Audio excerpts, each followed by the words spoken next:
Bébé, tu m'as courant, un petit bébé. Oh bébé. Bah, allez. Qui vient?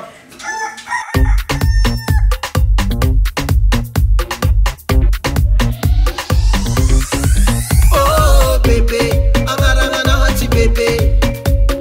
Bébé. Ula tera kano kaya bébé. Fazawaza kaya na bébé. Bébé. Mi fa marandenge fa bébé.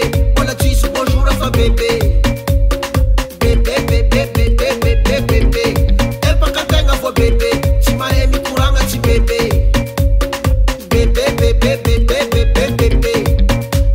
Chi haita mataka vola tenga mnuchi wani midola. Amu hazanga no marandenge sari ni nunu ni dendeng. Chima ultani fa salamanga bébé manzofu karaha dalanga. Heza malala fumba chono yu hayetski tu. Oh bébé, angarangana hati bébé. Bébé. Ula tera kano kaya bébé. Fazawaza kaya na bébé. Bébé.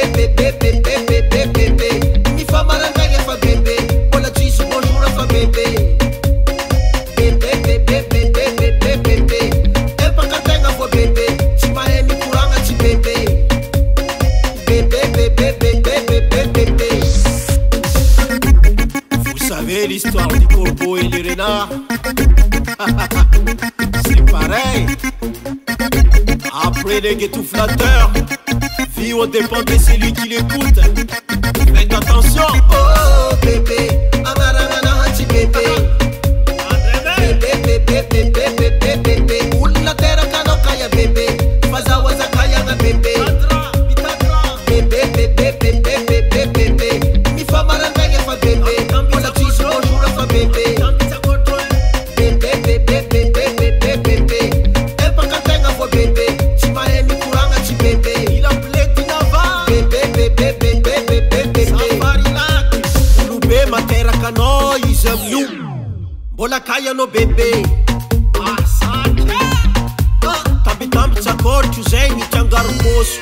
Voiture mikaki bébé. Irabara, Orange Money, Western. Papa B na tondro pigeon fangalanga vola. Kayanga bébé.